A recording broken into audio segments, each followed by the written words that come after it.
comments first. Thank you. That's the first one that we will be recording. Thank you, Aileen.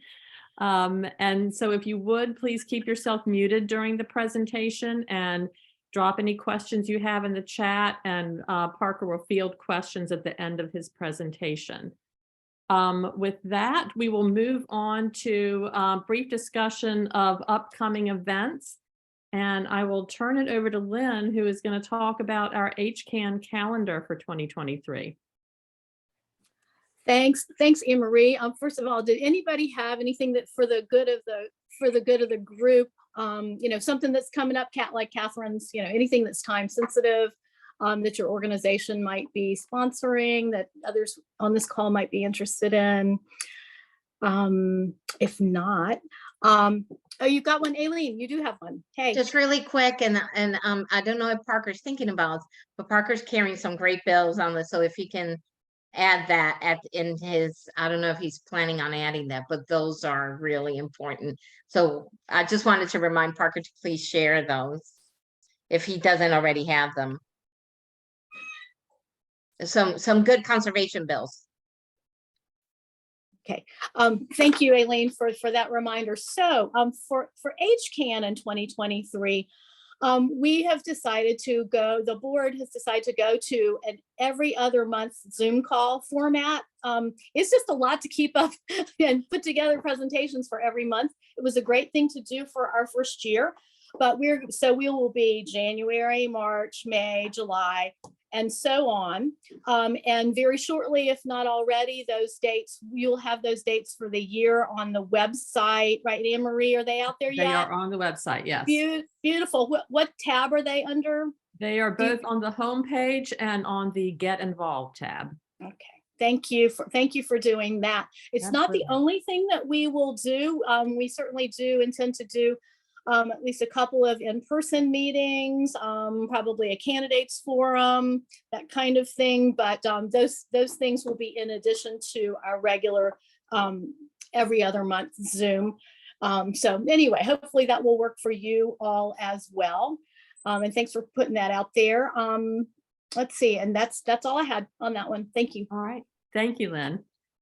We will now have some brief updates from action committees and allies, and we will start with HCAN's Climate Action Committee. I know Beth Cordatis has an update for us. Hi, everybody. Yeah, so many of us, over 30 of us, have been working for the past, I guess, 5 or 6 months now to try and get Henrico County to adopt a climate action plan. And we had our meetings with the Henrico supervisors through the month of December. So they've all heard about this proposal now. And we're continuing to try and think of ways to make the appeal for this. Right now, our plan, we met last night, and our plan is to put together an infographic to help spell out some of the ways that a climate action plan might actually look here in Henrico. If you're interested in joining us in this effort, please let me know. I'm happy to answer questions. I'll put my email address in the chat. But thanks, everybody. It's been, I was so delighted to see how many people showed up for those meetings with supervisors. Each supervisor meeting was attended by at least 5 or 6 people, and several had far more than that. So great work, everyone. Beth, since we've got you for a couple more minutes before she runs off to a Charles City County Zoom meeting, could you please tell us a little bit about what a local climate action plan might include? Not necessarily what we would want to do in Henrico, but maybe what some of the other localities are doing, so we might have better idea of what you're talking about. Yeah, sure. Since most of us are local to this area, Henricoans, probably the closest parallel is Richmond just published their climate equity action plan. That's RVA Green 2050. So you can find that. I'll put the link to that in the chat as well. If folks want to take a look at another climate action plan.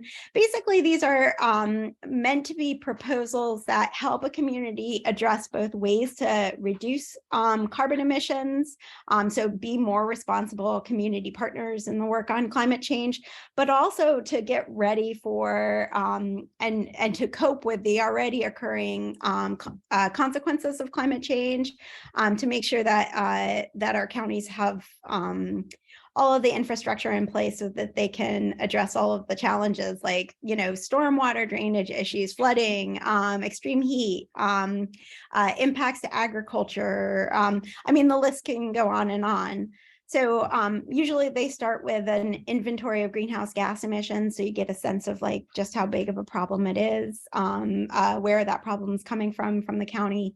And then they also do a study of the ways that climate is most impacting that specific local community.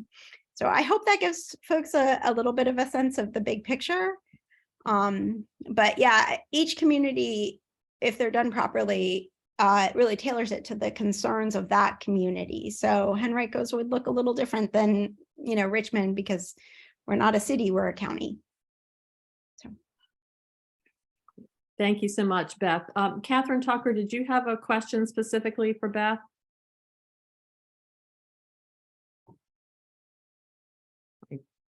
Catherine may have raised her hand, not realizing. Sorry, I raised my hand. You called on me and I didn't take my hand down. Okay, so that was for the previous question. Okay, thank you, Catherine. All right, well, our next update is from the Route 5 corridor, Aileen Rivera. And you are muted, Aileen. Not much going on Route 5. So actually we still continue to work on, for anybody that's not familiar, the Arcadia project. It's 1,000 homes that are coming into our corridor. So we're continuing conversations with the county planners. And we do have a meeting coming up for a community meeting with Supervisor Nelson and some county staff this coming Thursday, the 19th at 4 o'clock at Dory Park at the Verina Room. And then the Board of Supervisors are going to be voting on the request for rezoning on Tuesday, January 24th, next Tuesday at 7 o'clock. And anybody interested, you can look up at our Route 5 Corridor Coalition page, and yeah, you can message us if you want more details. Lots of details there, and we welcome anybody's support and interest in this subject. And I'll add the link into the chat. Great, thank you, Aileen. And Lynn, I believe you have something to add to that discussion. I do. When we formed the Henrico Conservation Action Network a year ago, the board, there are 6 of us, we decided that we would try very hard to not get involved in individual zoning cases, that we want to fly high above those, work with citizen groups in their neighborhoods to be civil, well-informed, do their homework, to prepare, to participate at a high level, at a good level in the county processes. We did not anticipate becoming involved as an organization, taking positions on zoning cases. However, last week, this board unanimously voted to oppose the Arcadia project as it stands today. We're not going to elaborate on that at all this evening, except to tell you, you will be getting some more information about that in the coming days. We certainly will have that available. We also continue to work with the county, and we will be speaking at the Board of Supervisors meeting on Tuesday, where the Arcadia project, having passed the Planning Commission, will be voted up or down or sit back to the Planning Commission, something along those lines. But it's a very important meeting. And as Aileen said, if you'd like to be there, you can do that in person. You can watch it on WebEx. You can plan to speak. But you might want to engage in this process. We certainly decided we wanted to do that and really had not planned to do so. So thank you for that, and just stay tuned. Thank you. Thank you, Lynn. Do any other allied organizations have an update they'd like to give? If not, I will turn it over to Bland Godden to introduce our featured speaker.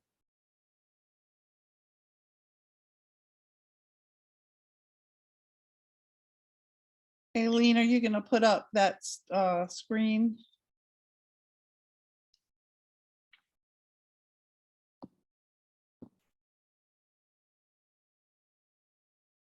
Well, we don't have to.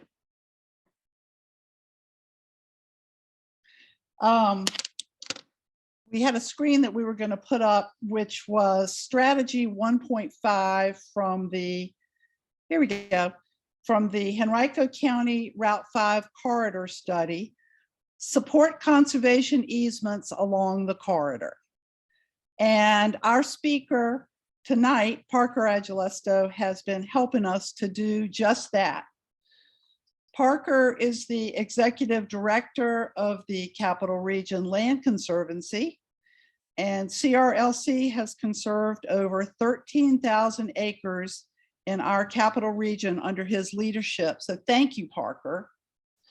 In Henrico County, along the corridor, CRLC has recently announced the preservation of 28 acres of Howard Eberly's 100-year-old family farm, 4 Mile Creek Farm, which is core battlefield in the Battle of Newmarket Heights. CRLC orchestrated the purchase of the 871-acre Malvern Hill Farm, protecting this site from certain development. This acreage will instead become available for public use through Henrico County and the National Park Service. CRLC has been in the news recently. It has a contract to buy Mayo Island in Richmond. It's in receipt of a donation of land along the popular Buttermilk Trail in the James River Park System. There's to be a new riverfront park on the Appomattox River in Colonial Heights, and a new battlefield is being protected in Chesterfield County. Many thanks to the CRLC. And I know I'm missing some projects. Parker and his crew also work with homeowners to conserve and steward their own land, which is an important way to protect our valuable green space and waters in our county. And if that's not enough, CRLC will be educating us and college students and high school students at the Varina Land Lab located at Deep Bottom 1 and 2, the 353-acre conservation area along the James River, and at the James River Center, an environmental education center to be built on Dock Street on a CRLC conservation easement. So that's a lot. Parker, thank you for all you do in the fight against paving paradise. And thank you to Joni Mitchell for that. And as a side note, if you ever get a chance to go on a guided walk with Parker, don't miss it. He is not only passionate about the land, but his knowledge of the history of this area is remarkable.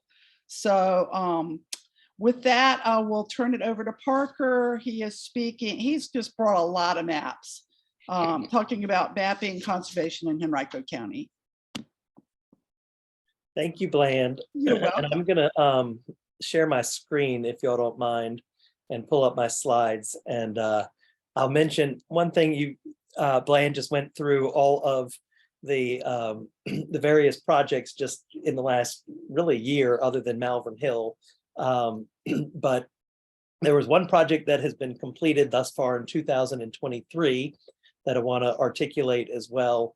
And that is that we have purchased 49 acres that is behind the Dairy Queen and Exxon at Route 5 and I-295. And that is also in the core battlefield for Newmarket Heights, and has some really incredible extent earthworks that were there from the Newmarket line, where the US Colored Troops 22nd Division attacked the Texas Brigade. So a lot of history and a lot of land conservation. It's right adjacent to land that Henrico County owns that is slated for a future park as well. So that's 2023 so far, and it's only January 17th. So we'll see where we get by the end of the year, but we're very excited. And thank you all very, very much for inviting me to come and speak. And I will just simply say, as I watched everybody start to join the meeting, everybody's name is familiar. We have easement donors on this call. We have a lot of annual support from the other people on the call for financing and contributing to our efforts. So thank you all for being so engaged with the Capital Region Land Conservancy. You know, we don't do this by ourselves. We do it as a partnership, and it is something that is really community driven. And I think that's something that you will see as I get into the presentation. But again, my name is Parker Agelasto. I'm the executive director for the Capital Region Land Conservancy, and I started in 2015. At the time, I also was serving on Richmond City Council. So this is coming up on my 8th anniversary with the organization. The organization started in 2005, and our mission is to conserve and protect the natural and historic land and water resources of Virginia's Capital Region for the benefit of current and future generations. It's very important that we combine the land and water as well as natural and history when we think about our region. We have so much of it, and it all weaves and tells a story and connects. The Capital Region, as we define it, is shown here on the map, and that, of course, includes Henrico, the city of Richmond, and Chesterfield, Charles City, New Kent, Hanover, Goochland, and Powhatan counties. And we have currently projects that are active in every single one of those jurisdictions. This map just kind of gives you a sense of the lands that we either own or what we have facilitated to protect, and where we have easements that we also co-hold with our partners. And I think it's a good, and we'll come back to this kind of map, but it's a good sense to show of where our conserved lands are in the whole region. And certainly Henrico has its fair share. We're proud of the work that is being done in Henrico County. A little bit of a closer map, we have, and this is now getting a little bit older, but we worked with all of the localities to create a vision map of where land conservation was most appropriate in the region.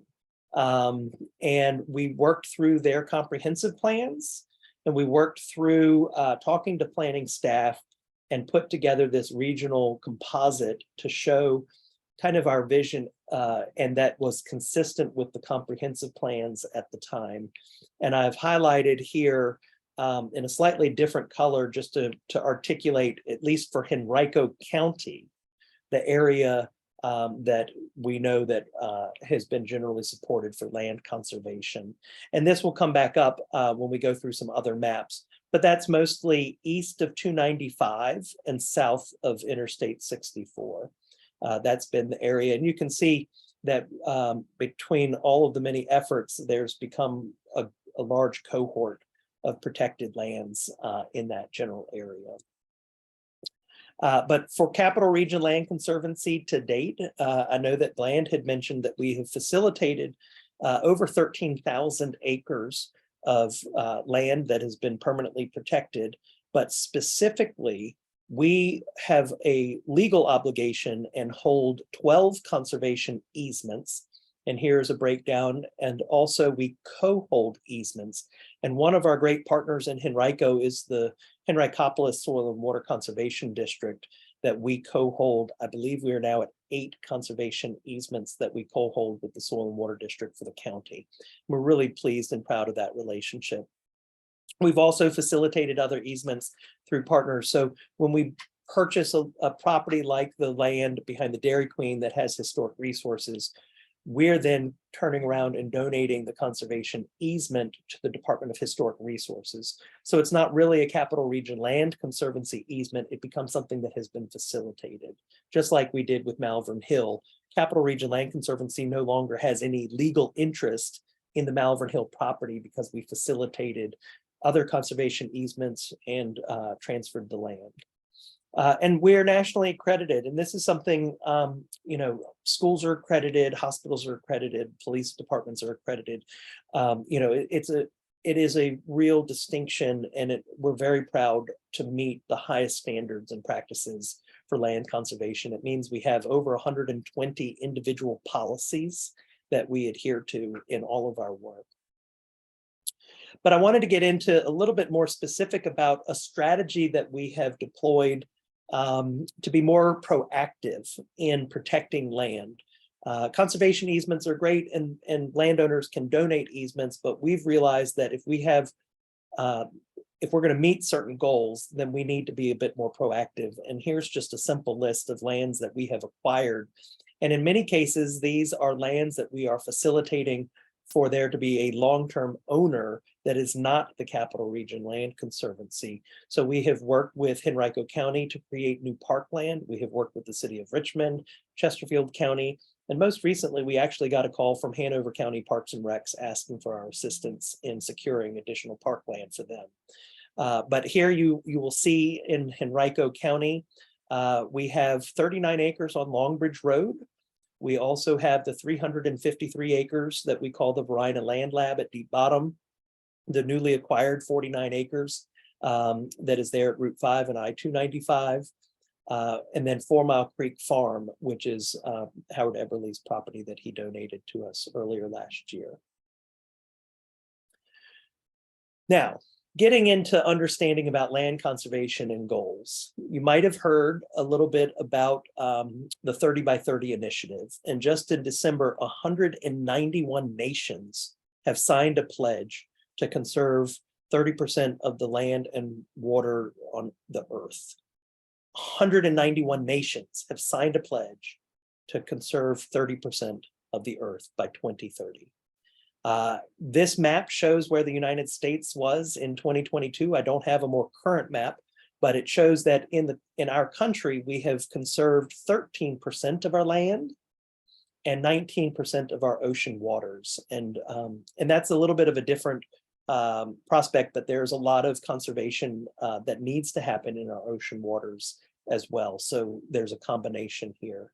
And then when you get into our region, this is where the numbers begin to fall apart a little bit. So 13% of our nation has been permanently protected, but in the Capital Region area, we are just at about 5.5%. And that is spread out between all of the jurisdictions that make up the Richmond Region Planning District.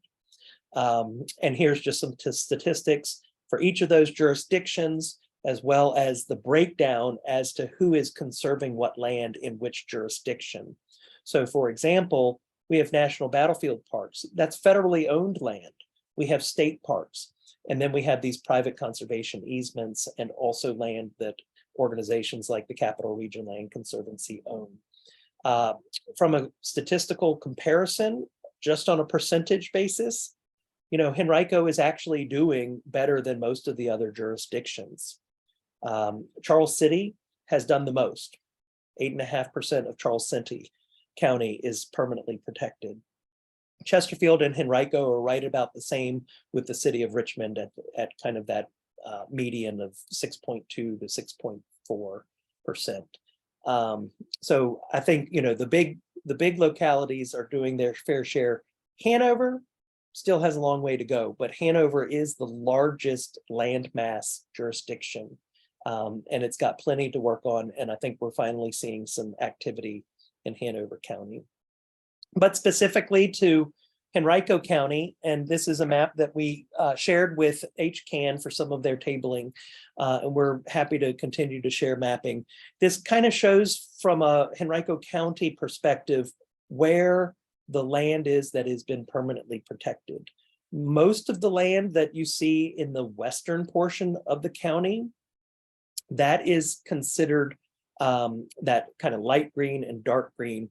The light green represents a number of the other conservation easements. Those are private lands that are protected under another entity. A lot of them are Virginia Outdoors Foundation, but it's not a Capital Region Land Conservancy, but oftentimes one that we have facilitated. And then you will see in the eastern portion of the county, where east of 295, you begin to see a lot more of the coloring of the map. And those are places that have been protected. The Capital Region Land Conservancy easements that we co-hold are shown in red. The lands that we own, and we call it fee simple, we just own the right to the land. Those are the ones in purple. And then the facilitated ones are showing up in orange. So that includes Malvern Hill Farm. But here's the statistic, and this is one that I think we all have to be very cognizant of, and that is the fast pace of land conversion and the loss of not just our farmlands, but also our wildlife and our habitat. And that is that every 30 seconds, we are seeing a football field worth of land, of natural land, open space land, being converted and being developed, whether that's for houses or commercial development, you name it. Every 30 seconds, we are seeing a football field's worth of land converted. And that has shown up in a lot of the mapping. So this is just to share with you how the state and the development vulnerability model shows everything in gray has already been developed. You know, it's not there to be preserved because something has already happened. As you go out from the orange to the yellow to the green, it starts to show where those threats are for development. So as development continues to occur, where's the most threatened properties? And you can see it's just kind of sprawled from that central core of downtown Richmond and further out. And it's sprawling in all directions, but that's the development threat. And here's where it shows up. This is produced by the American Farmland Trust, and it shows where our prime agricultural soils have been converted, where we had active working farms that are so critical to our sustainability and food source and even our economy, where agriculture is Virginia's top industry by far, and it continues to accelerate.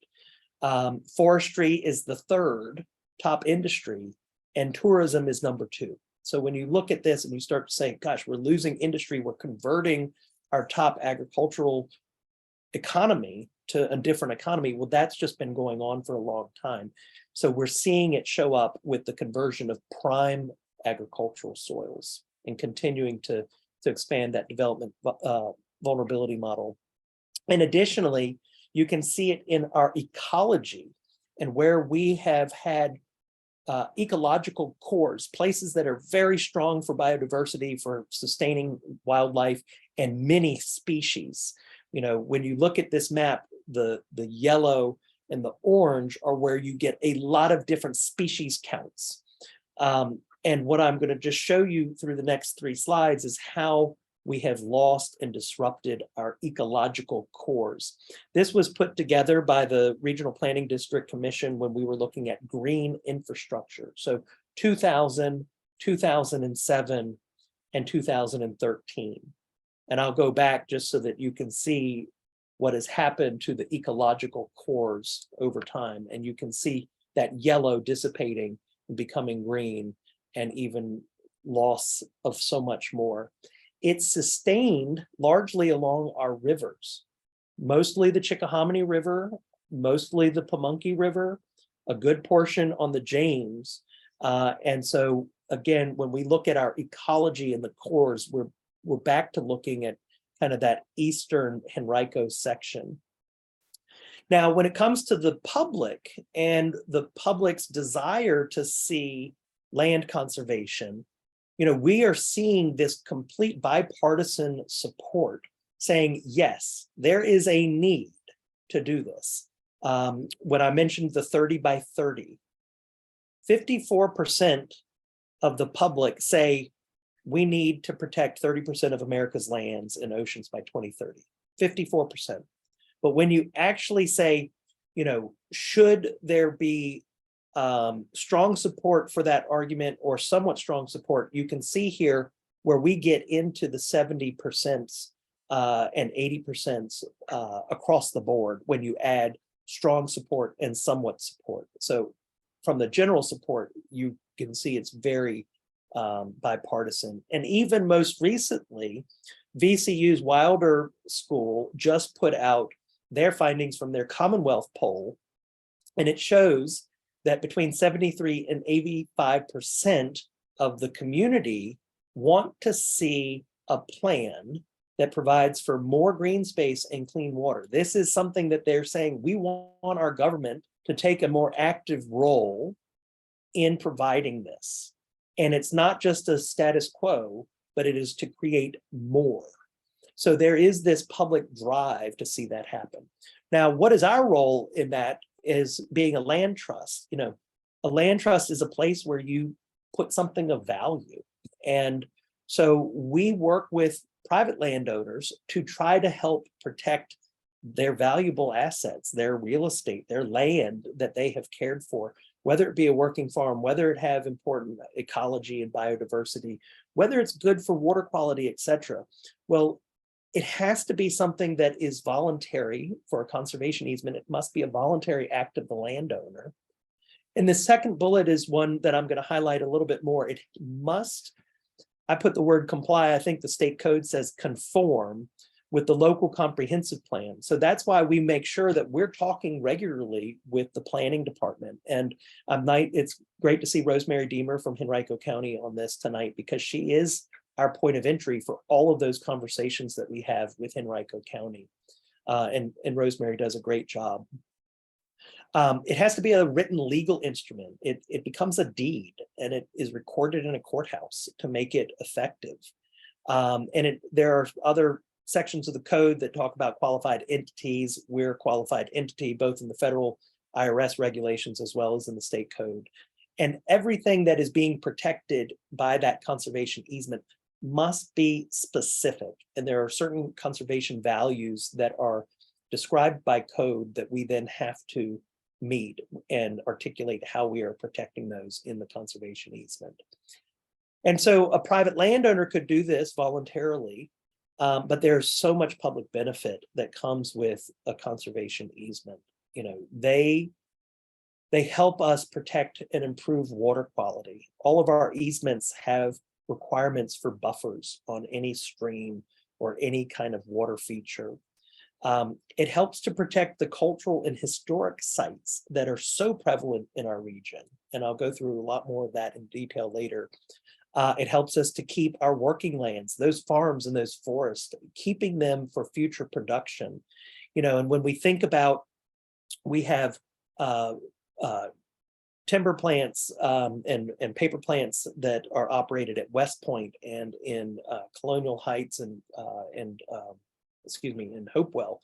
You know, they need the timber basket. Well, if the timber basket is taken out of production, those plants are going to shut down. So you're not just looking at, oh, we're conserving land, we're actually keeping people employed in this very critical industry for the Commonwealth. And then, of course, open space and public lands just increases the quality of life in our region. And any firm that you talk to about why they're coming to Richmond and why they're bringing all their jobs, they say that the parks, the access to the river, that we have something that is very, very special. And that is why they are moving here. It's really a testament of the resources and the stewardship that we have. Of course, landowners benefit as well. And so there's this notion that you're putting a plan in forever for your property. And so, you know, that there will be this well after we've left the earth. Landowners get federal income tax deductions. The state has tax credits that are available. Even there's a benefit when you pass away, your land is evaluated differently for estate purposes. And that's another benefit that a lot of landowners, particularly as they do estate planning, look into. And then the local property tax reduction by state code, by having a conservation easement on your property, it basically puts you into the county's land use tax program forever. And so that's a nice thing for landowners as well. But getting back to that comprehensive plan, you know, I pulled this one out. This was the 2010 land use plan that the county had, that was drafted in 1996. And so these are the kind of plans that we would have had to evaluate to determine where good conservation easements would be. And again, in this, you get that sense of at what Varina and east of 295, it says the outlying area requires new pumping stations. So, you know, there's a lot of built infrastructure that would need to come with development in these areas. And so conservation easements, if done strategically, can actually save a locality from having to build out a lot of this infrastructure that comes at a cost. Not just the cost of building it, but a cost of maintaining it, you know, building new fire stations, building new libraries and roads and maintaining all of it. And again, that land use classification, looking at how the comprehensive plan informed us in our early work. So again, this was drafted in 2009, and you can see a lot of the area east of 295 that had been identified as prime agricultural land. And here it's a very good illustration of how along our waterways you get this enhanced protection area, this environmental protection area. And that a lot is because of the Chesapeake Bay program and having to have buffers and other protection. And again, existing land use, when we do a conservation easement, it's an interesting thing because you have your underlying zoning and you have your future zoning, but a conservation easement can be recorded on top of just about any zoning, so long as it conforms with the comp plan. But it just extinguishes the rights of that zoning, and it gives a third party the enforceability over those types of zoning. So with the work that we've done in downtown Richmond recently and in other areas, you know, we're putting easements on land that is zoned industrial. These are old industrial sites that are now being brought back, and there's a term called rewilding, you know, but we're bringing them back into a natural park setting, even though they formerly were industrial. So for example, the Dock Street property where the James River Association is going to have their education center, right there was a coal yard. That's where the coal came in on the trains, and it was taken off the trains and put onto ships and shipped off. And that's where, you know, that was 100 years ago. But today, you know, we're looking at our river differently, and we're looking at the quality of life and providing these public access places. And of course, the current comprehensive plan. And this is how we operate, and we look at this and say, okay, well, there are certain places that we would not necessarily approach just because of its the future land use that the county already has. But in certain instances, we would approach the county to say, well, this property, even though it has this in the future land use designation, may be worth a conservation easement for X, Y, and Z purposes. And that's where talking to Rosemary and the whole team at Henrico County is very critically important to our work. But I wanted to highlight a few other things that are in the current comprehensive plan. And I think it helps to articulate strategy and how one can go about doing conservation. And one of the things that I'm showing you here with the special focus areas is you will see existing character protection. And that's that green line.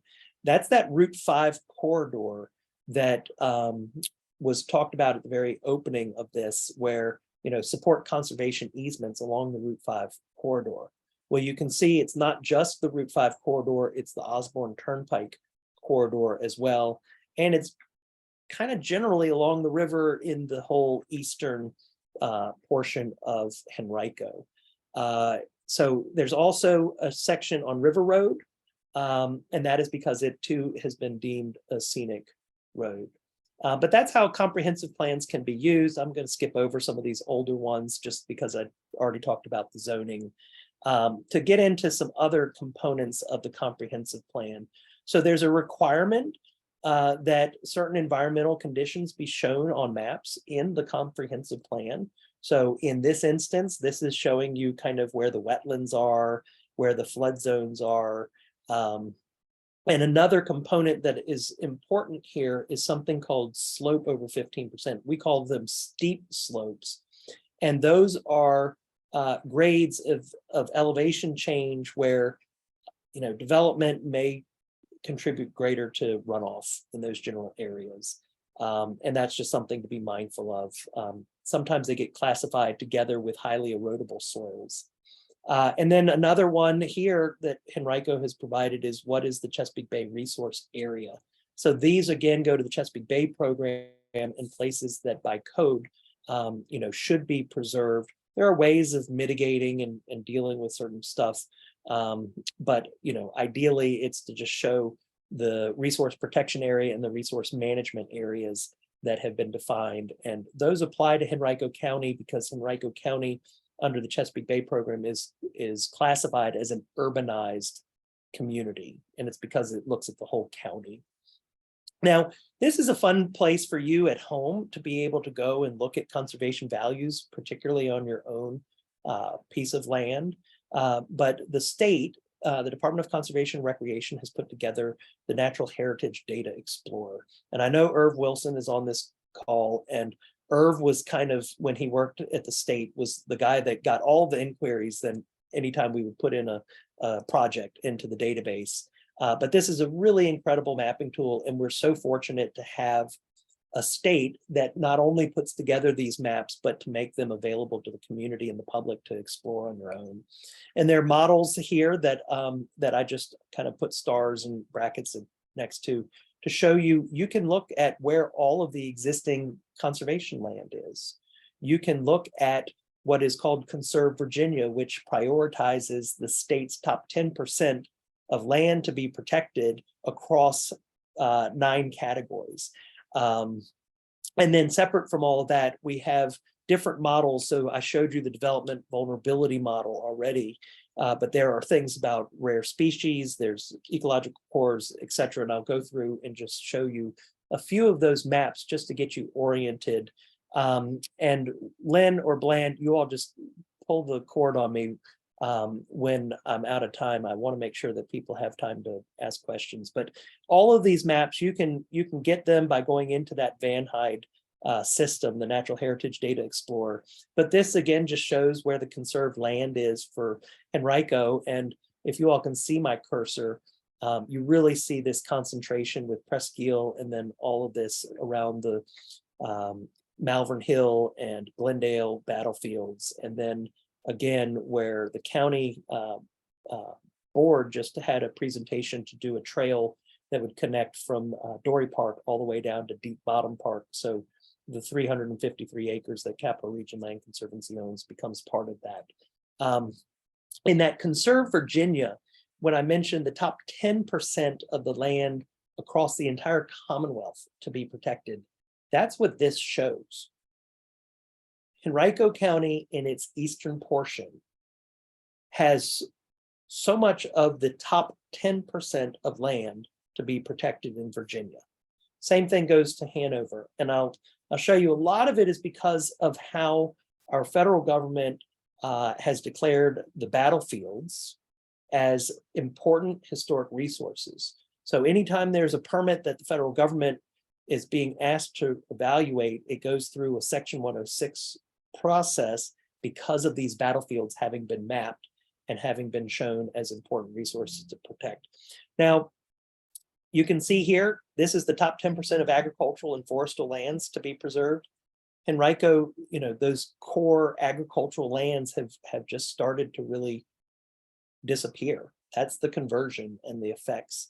This one shows really that core ecological habitat, which is so important. And you can see it concentrated up there along the Chickahominy and then down in that whole area along from, say, Rivers Bend, the Verina Plantation area, the Deep Bottom, and then Curls Neck and Turkey Island Creek is just a hotbed for biodiversity and habitat.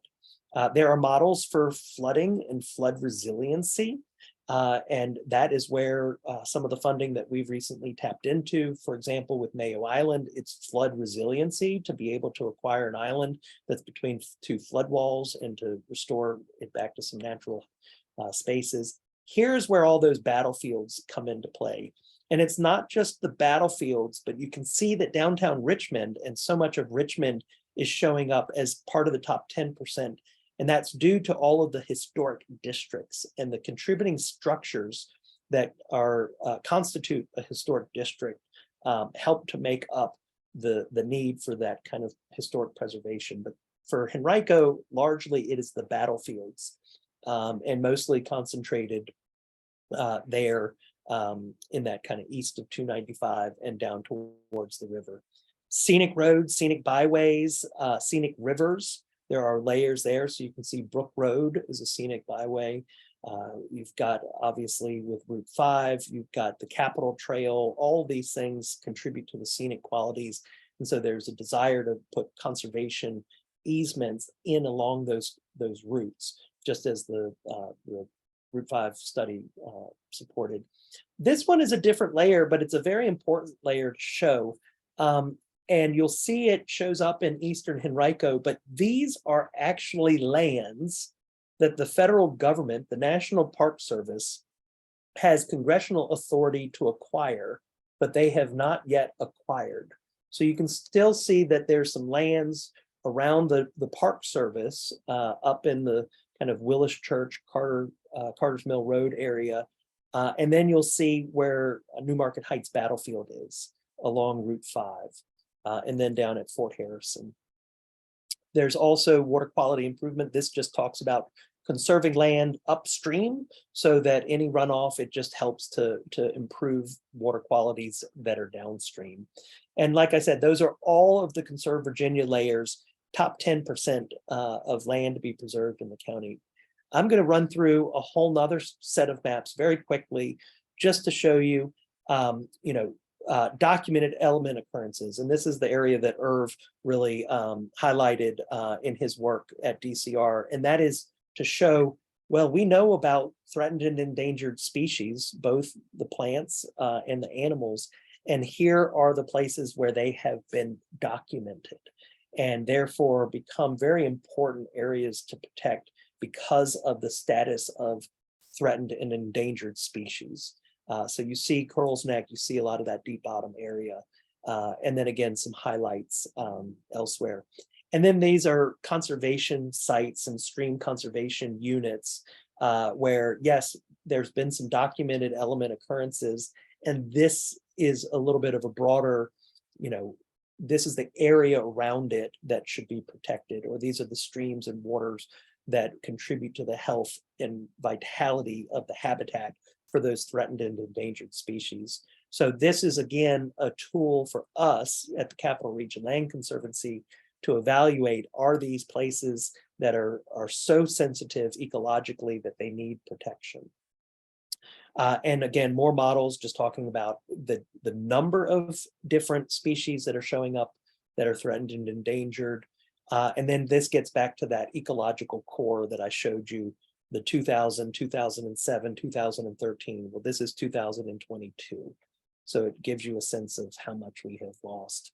And I see Anne Marie's coming on. Are you going to give me the hook? Because I've got just a few more. No, please continue. I just wanted to be ready when you wrapped up. Okay, because I'm almost through these. And No, please take your time. This again, is fascinating.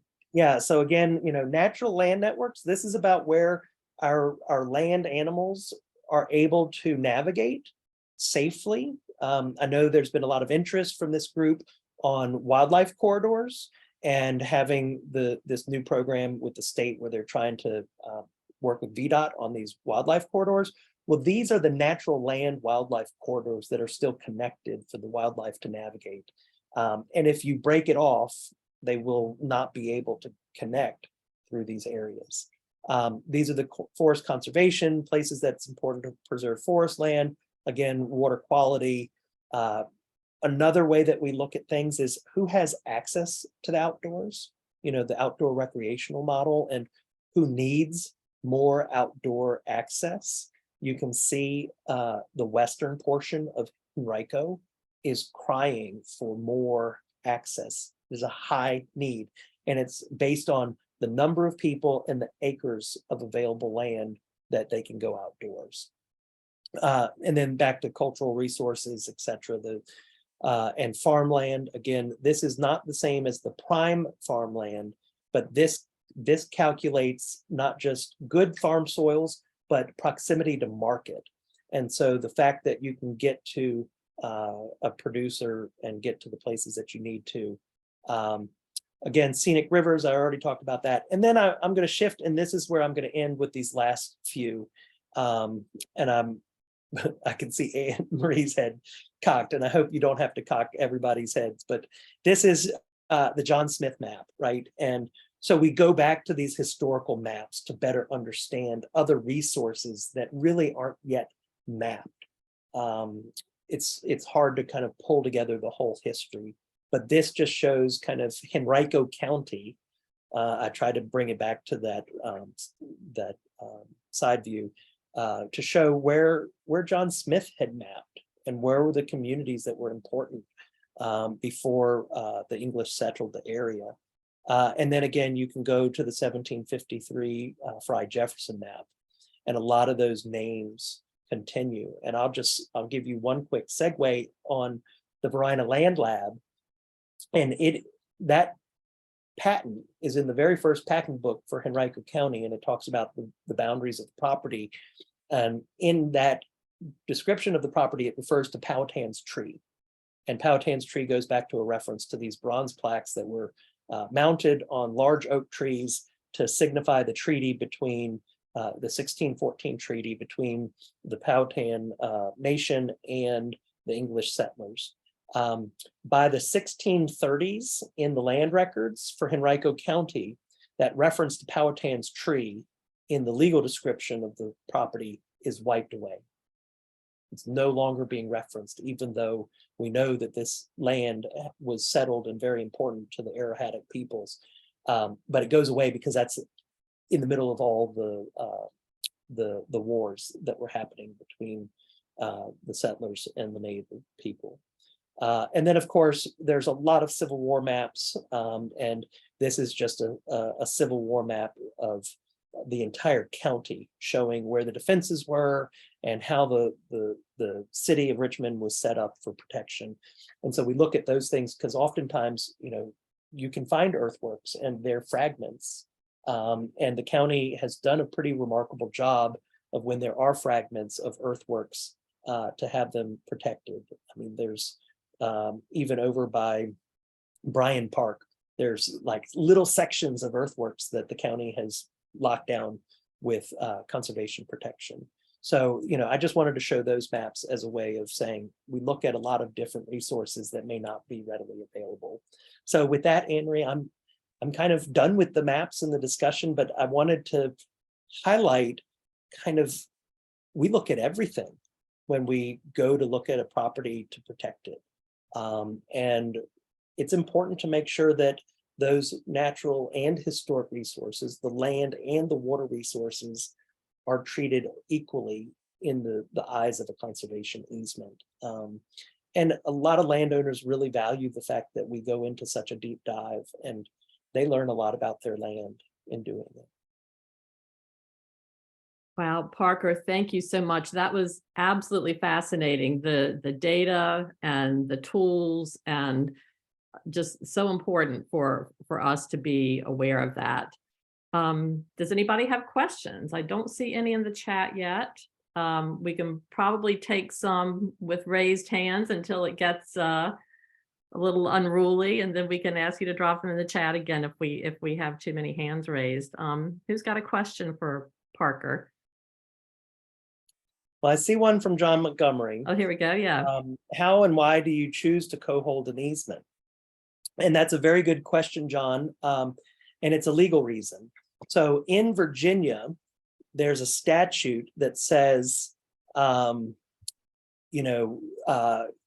there's a Virginia Conservation Easement Act, and that is the enabling legislation for the Capital Region Land Conservancy to hold easements. That's for these kind of nonprofit, private land trusts to hold easements. There's then a separate statute that is called the Open Space Act. And the Open Space Act is for government entities to hold conservation easements. So the State Department of Historic Resources or the State Department of Conservation and Recreation could hold easements. Localities can hold a conservation easement. A lot of the localities, however, are abolishing those programs because A, it takes a lot of time and work, and they've realized that they're not good. They're not going to say good, but they're just, it's not their focus. It's not their focus to be an easement holder, and when you've got other entities willing to do it. But then soil and water districts fall under that Open Space Act. And so to co-hold, it brings together the Virginia Conservation Easement Act and the Open Space Act. So it just strengthens the conservation easement by having the two co-holders there. And we usually do it where we have a good partnership, and in Henrico we do. I will mention out in Goochland and Powhatan, the Monacan Soil and Water District has just agreed to an MOU where we're going to co-hold conservation easements in those jurisdictions. And we've been talking to the James River Soil and Water Conservation District, which is for Chesterfield and also Prince George County, about co-holding easements. And Lynn has asked a question. Well, I'm sorry, you were just answering Lynn's question, correct? About holding easements on small No, properties. that was John's. I see this Okay. one about small and how small. Now, this is where you got to be mindful that every property is unique. And we hold an easement on a property that is as small as 3/4 of an acre. But that property is on East Main Street in downtown Richmond at the base of Libby Hill Park. And if it were developed to its by right, it would have put a 10-story building in front of Libby Hill, which is the view that named Richmond. So, we're looking at all these things, and the city's comprehensive plan says we need to preserve the view that named Richmond. So placing a conservation easement on a 3/4 acre property is okay and conforms to the comprehensive plan. We have other properties that, are 5 acres, 10 acres. And I think in Henrico, our smallest is the 10-acre property that is a farm. And it's been in her family for over 100 years. And what's, I think, very remarkable about that property is that it had been the female owned the land and administered the farm. And that's for 3 generations, which I think is very unique and talks about the commitment to the land quite well. But every property is different, and we have to look through all those conservation easement or the conservation values to determine what is the priority to preserve it. And I know and I'll just say, from talking to Henrico County staff, they would like to see larger areas protected. It makes sense to bring assemblages of adjacent lands so that you're not creating this kind of polka dot map of 20 acres here, 50 acres here. You want it concentrated, and what that does is it helps to create those ecological cores. So in that area around Deep Bottom, I mean, it is a designated Audubon Society important bird area, right? It is such a critical place for the migratory birds, and it's largely because so much of it's now become protected in an adjacency. Thank you. Mary has asked about City of Richmond activity. What is the hope and plan for Mayo Island and what that will look like? Okay, well, I can't get into too much, but Mayo Island is a very fascinating piece of land, and it had been in the city's comprehensive plan since 1983 to be acquired for a future, public access open space area. It's 14.5 acres, and it has about 8 acres of that being asphalt and impervious surface. And you're talking about an island in the middle of the falls where the sturgeon and the shad and the herring and the most important fishing spawning grounds in the whole James River watershed for threatened and endangered species. So the idea is really to kind of help to restore the natural area of the island to take up that asphalt, to bring in public recreational opportunities that aren't your ball fields or anything like that, but to allow people to be able to fish, to have a place maybe where they could rent their bicycles to get onto the Capitol Trail since you're right there, to be able to rent paddle boards or canoes and kayaks because you're at the tidal portion of the river, as well as the fall line with the rapids where maybe there could be a takeout on the island for all of those whitewater outfitters when tourists come, and they not even tourists, residents go whitewater rafting. So there's a lot of opportunity there. Now, I will say we got a very large grant from the Community Flood Preparedness Fund, and I know Henrico County is very interested in that source of funding to help buy up flood-prone properties. And so having gone through the process, and this is the first project that they have funded that is an acquisition of this kind of scale, but it will be to help prepare and restore flood resiliency to the island. And if you go to our Facebook page, for anybody who's interested in history, it will show that Mayo Island in 1809 was 3 islands. And over time, they engineered and filled and made it one big island. And I even just found finally today, it was 1829 that the General Assembly approved that to fill in, to create these networks of dams. And the engineering was done by Claudius Crozet. And he's, the godfather of civil engineering in Virginia in that period when they were building all the canal systems out west. Now, I bring that up because, well, what does restoring the nature look like? Well, in Calgary, Canada, they recently took a man-made filled section portion of an island and broke through it again to allow for the river to flow more naturally through what was artificially made. And it was fascinating that Calgary had a huge flood in the last 10 years.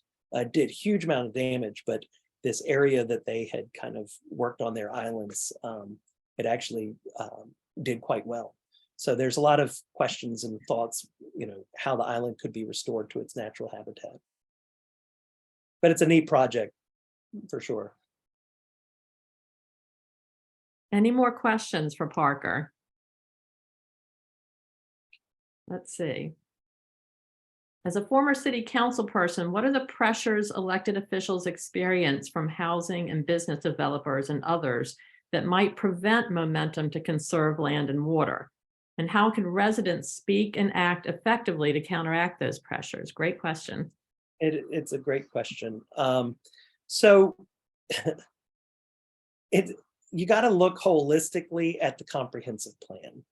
And I do say this, and I say it somewhat tongue in cheek, but comprehensive plan is just a piece of paper. And when you look at the land use, every land use is equal on that piece of paper. They're just a different color. So it's about how do you want for your land to be treated, and how are you going to implement your own comprehensive plan? And the number of times that somebody would come in with a project that wanted to change what the comprehensive plan said created this kind of struggle. And at least from my perspective, there was a lot of community engagement to really get people to understand this is what they want to do. Do you all share that vision? And if you do, then we can move forward. But if you don't, I never forced a project that was not consistent with the comprehensive plan, meaning a rezoning that was not consistent with that future land use or anything. So it is a delicate balance, but the challenge is constantly for the local governments to balance their budgets, get the revenues to pay for the services that the constituents want and need. At the same time, though, there is a real monetary value to conserving land. We talk about it all day long in terms of not having to build these roads, not having to build and provide all these services. there's also this component, and we're beginning to see it a lot more now, particularly in places like Henrico and Chesterfield, where the developers are having to now offset and mitigate the impacts of their development. And all of a sudden you're losing the places for that mitigation. You know, we talk a lot about, and this goes back to that community climate action plan, you know, carbon sequestration. Where are we sequestering carbon? Heat islands. You know, why are we creating heat islands? You know, there's a requirement for us to have urban tree canopy, but are we adhering to it? Wetland mitigation. And from my perspective, you know, if you're going to spend the money to mitigate, spend the money locally, invest it locally. Otherwise, you're buying and mitigating somewhere halfway across the world. And what benefit does that have to our local community? So let's figure out that growth. If there's going to be mitigation, let's keep the mitigation in locally, and let's find out if there's a benefit to it. And that can come in the form of public access lands and the like. So that's the thing I think I would always say to an elected official is, you know, how can you bring the greatest value, and how can you adhere to your comprehensive plan? Right. Aileen has asked, do you have any bills in the General Assembly that conservation advocates should watch for? I co-authored a paper on ag land, preserving agricultural lands. And I'm pleased to say that some of it we got sponsors for. Most of the budget amendments that were being sought have been introduced. But we were trying to get the purchase of development rights program to be tweaked so that it could be better for localities. And right now, the purchase of development program requires that the locality hold the easement, and the localities are not inclined to hold easements anymore. And so the PDR program is not being used to its greatest effect. You go up to like Clark County and all these other places, there's so much money going into that fund, and they're just tapping into it. But these are communities where they've got 30 and 40% of their land area permanently protected. And Virginia Beach, interestingly, Virginia Beach being a very developed community, they have an Office of Farmland Preservation, and they are tapping into this source of money on a much frequent basis. But we've asked, and it's going to be introduced, a $5 million budget for farmland preservation, a $5 million budget for battlefield preservation. There's a request to increase the Virginia Land Conservation Foundation to a total of $30 million, where it's currently at 16. And that source of money, the VLCF, the Virginia Land Conservation Foundation, just to give you a sense of the tool that it is, it provided $1 million of grant funding for Malvern Hill. It's provided $1.5 million of grant funding for Mayo Island. It's provided $500,000 towards that Dock Street project where the James River Association is. So that money is very important to be able to do some of these larger projects. Right. Thank you so much, Parker. Thank you for this amazing deep dive into conservation in Henrico. Just a fantastic perspective, I think, for us to kick off a new year of conservation activity with. Just absolutely fascinating. And thank you for the great work that Capital Region Land Conservancy does for the county every day. Yeah. Well, we're very pleased to have that partnership with all of you. You know, it's so great to have the support of so many people interested in land conservation.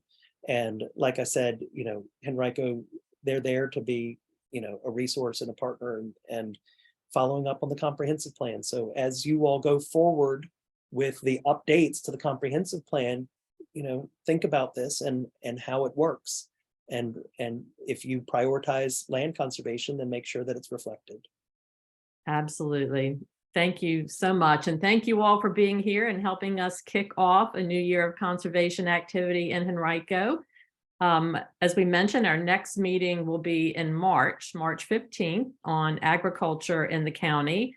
Remember, you've got some links to legislation in the chat. Some items I think are in committee tomorrow.